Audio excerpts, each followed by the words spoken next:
Episode 2 की शुरुआत में हमें पुराने टाइम की स्टोरी दिखाई जाती है, जहाँ पे एक टीवी शो की रिकॉर्डिंग हो रही है। इस टीवी शो में एक जीनियस बच्ची आई होती है, जिसके माँ बाप ने क्लेम किया होता है कि उनकी बेटी कुछ भी जल्दी से याद कर सकती है। इस बच्ची को फिर एक टास्क दी जाती है, जिसमें उसे ऑडियंस में आए हुए सारे लोगों की इन्फॉर्मेशन याद करनी है। और जब भी उसे पूछा जाए कि चलो इस इंसान के बारे में हमें इन्फॉर्मेशन दो, तो इस बच्ची को वो इन्फॉर्मेशन ठीक से देनी है। ये बच्ची और कोई नहीं, रोम होती है, और उसने सारे लोगों की इन्फॉर्मेशन ठीक से बताई होती है। लेकिन जब टीवी शो के होस्ट उसे एक लड़के के बारे में इन्फॉर्मेशन पूछते हैं, तो वो कुछ नहीं कह पाती। ये लड़का होता है मूयंग, और मूयंग इस टीवी शो में ऑडियंस की तरह आया होता है। रोम बहुत देर तक मूयंग के बारे में कुछ इन्फॉर्मेशन बताती नहीं है, और इस वजह से टीवी शो की रिकॉर्डिंग रुक जाती है। और रोम के माँ बाप को बहुत गुस्सा आता है, क्योंकि ऐसे शो से उनकी कमाई होती है, लेकिन अगर रोम कुछ बोलेगी ही नहीं तो उन्हें पैसे नहीं मिलेंगे।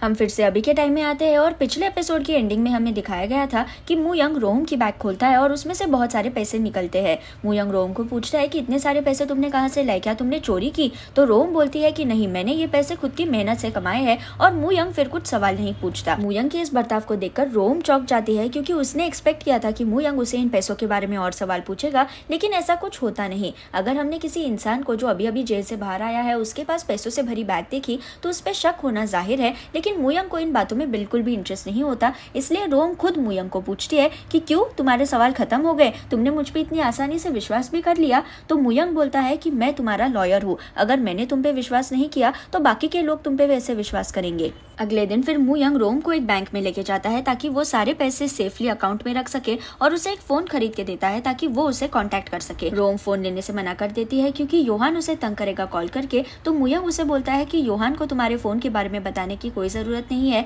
इस फोन को सिर्फ मेरे और तुम्हारे कांटेक्ट के लिए रहने दो। लेकिन जब रोम अपने घर जा रही होती है, तो रास्ते में ही योहान आ जाता है, और समहाउ उसे पता चल जाता है कि रोम के पास फोन है, और वो जबरदस्ती रोम से उसका फोन नंबर लेता है।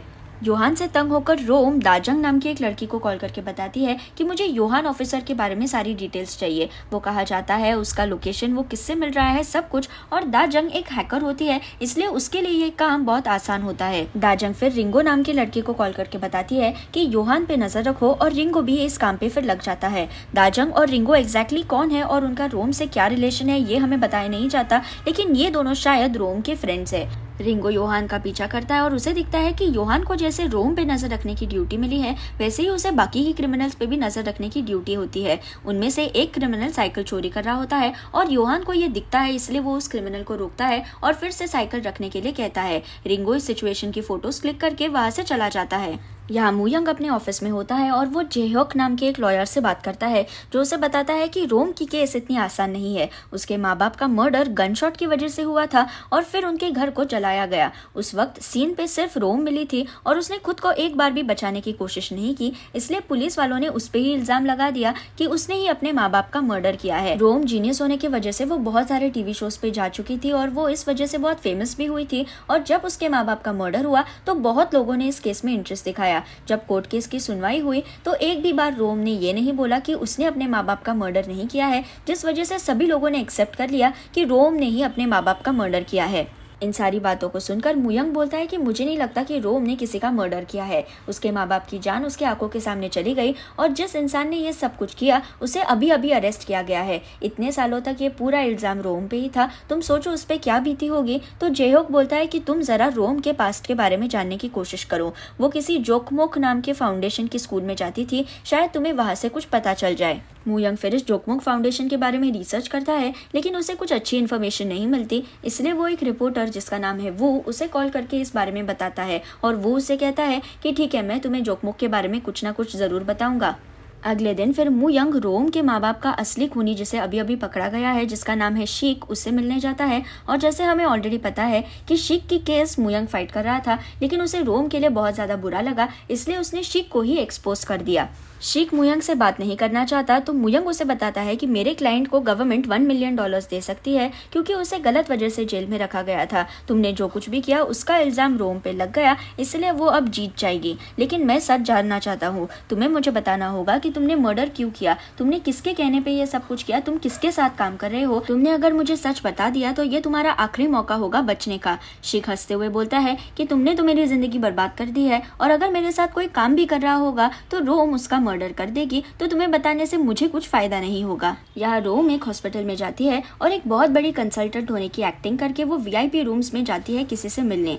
यहाँ मुयंग को रिपोर्टर वू कॉल करके बताता है कि जोकमोक के बारे में ज्यादा इन्फॉर्मेशन तो नहीं है, लेकिन कीहो नाम का आदमी जोकमोक फाउंडेशन का डायरेक्टर था और वो अब एक हॉस्पिटल में है बुढ़ापे के वजह से। मुयंग फिर रोम को कॉल करता है, लेकिन रोम उसका कॉल नहीं उठाती और मुयंग को डाउट होने लगता है कि शायद रोम इसी कीहो से मिलने कहीं गई होगी। वो योहान को कॉल करके भी पूछता है कि क्या तुम्हें पता है कि रोम कहाँ है, तो योहान बोलता है कि नहीं, आज मैं उससे नहीं मिला। मुयंग जल्दी से अपने ऑफिस से निकलता है और हॉस्पिटल में जाता है और वहाँ रोम की फोटो दिखाता है और सब उसे बोलते हैं कि हाँ, ये औरत हॉस्पिटल में आई हुई है। मुयंग रोम को ढूंढने लगता है और यहाँ रोम नर्स के कपड़े पहनकर कीहो के कमरे में जाती है और उसे बोलती है कि तुमने शीख को तो पैसे दे दिए हैं ऑलरेडी, यानी तुम्हें सच में जेल में नहीं जाना है। और कीहो रोम को देखकर कांपने लगता है। रोम कीहो का ऑक्सीजन मास्क उतार देती है और कीहो रोने लगता है कि प्लीज मुझे माफ कर दो, मुझसे गलती हो गई। और रोम उसे बोलती है कि तुम्हारा ड्रामा अब बंद करो और एक मॉर्फिन का इंजेक्शन वो कीहो को देने वाली होती है उसका मर्डर करने के लिए। लेकिन उसी वक्त वहाँ पे मुयंग आ जाता है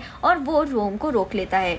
रोम और मुयंग फिर बात करते हैं और मुयंग उसे पूछता है कि तुम ये सब कुछ क्या कर रही हो, अगर मैं वहाँ पे नहीं आता तो क्या तुम उसका मर्डर कर देती। मुझे पता है कि तुम जोकमोक फाउंडेशन की स्कूल में जाती थी जहाँ पे तुम कीहो से मिली होगी और कुछ ना कुछ गलत हुआ होगा जिस वजह से तुम्हें तुम्हारा बदला लेना है। लेकिन रोम, तुम एक अच्छी इंसान हो, तुम्हें जिंदगी स्टार्ट करने का फिर से एक बार मौका मिला है और जब तक मैं तुम्हारा लॉयर हूँ तब तक मैं तुम्हें कुछ गलत नहीं करने दूंगा। रोम बोलती है कि तुम्हारा मेरी लाइफ से कोई लेना देना नहीं है तो तुम मुझे रोकने की कोशिश मत करो। और रही बात जोकमोक फाउंडेशन की और कीहो की, तो नहीं, उनकी वजह से मैं खराब नहीं हुई, मैं बचपन से ही ऐसी ही हूँ। और रोम वहाँ से चली जाती है। रोम फिर योहान के घर पे जाती है क्योंकि उसे योहान का एड्रेस दाजंग ने दिया है और रोम को वहाँ पे देखकर योहान शॉक हो जाता है। योहान उसे पूछता है कि तुम यहाँ पे क्या कर रही हो, तो रोम उसे रिंगो ने खींची हुई फोटोज दिखाकर बोलती है कि तुमने आज एक क्रिमिनल की मदद की, तुम तुम्हारी ड्यूटी ठीक से नहीं कर रहे हो, इसके बारे में मैं पुलिस कंप्लेंट करूंगी। तो योहान उससे पूछता है कि तुम ये सब कुछ क्यों कर रही हो, तुम्हें एग्जैक्टली क्या चाहिए है। तो रोम बोलती है कि तुम मेरा पीछा करना छोड़ दो तो मैं तुम्हारी कंप्लेंट नहीं करूंगी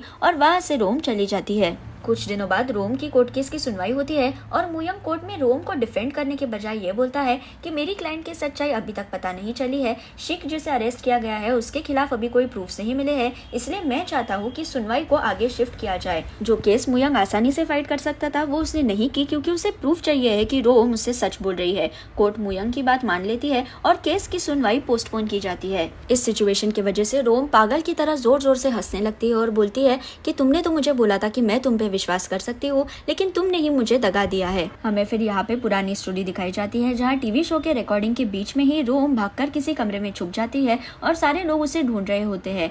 मुयंग को रोम दिख जाती है और वो उसे बोलता है कि मुझे पता है कि तुमने मेरे बारे में कोई इन्फॉर्मेशन नहीं बताई क्योंकि तुम थक गई थी ना, तुम्हें तुम्हारे पेरेंट्स को बताना चाहिए कि तुम्हें ये काम नहीं करना है। रोम बोलती है कि मेरी मेमोरी की वजह से मेरे मम्मी पापा को पैसे मिलते हैं इसलिए मैं कुछ नहीं कर सकती। और उसी वक्त मुयंग के पापा कमरे में आते हैं और बोलते हैं अच्छा, यहाँ छुपी हुई है रोम, देखो। रोम के मम्मी पापा फिर से रोम को खींचकर जबरदस्ती शूटिंग करने के लिए लेके जाते हैं जबकि उसे ये काम नहीं करना है। और फिर हम अभी के टाइम में आ जाते हैं। मुयंग रोम को कॉल करके बोलता है कि मैं सच जानने की कोशिश कर रहा हूँ, मैं तुम्हें जरूर मदद करूंगा। और रोम इरिटेट होकर बोलती है कि तुमने मेरी केस खराब कर दी है, मुझे तुमसे मदद नहीं चाहिए, और फोन कट कर देती है। उसी वक्त रोम को एक अननोन नंबर से मैसेज आता है जिसमें लिखा होता है वेलकम बैक, और यहाँ पे एपिसोड 2 खत्म हो जाता है। अगर आपको मेरा वीडियो पसंद आए तो उसे लाइक जरूर कीजिए और मेरे चैनल को सब्सक्राइब करना ना भूले। Thank you.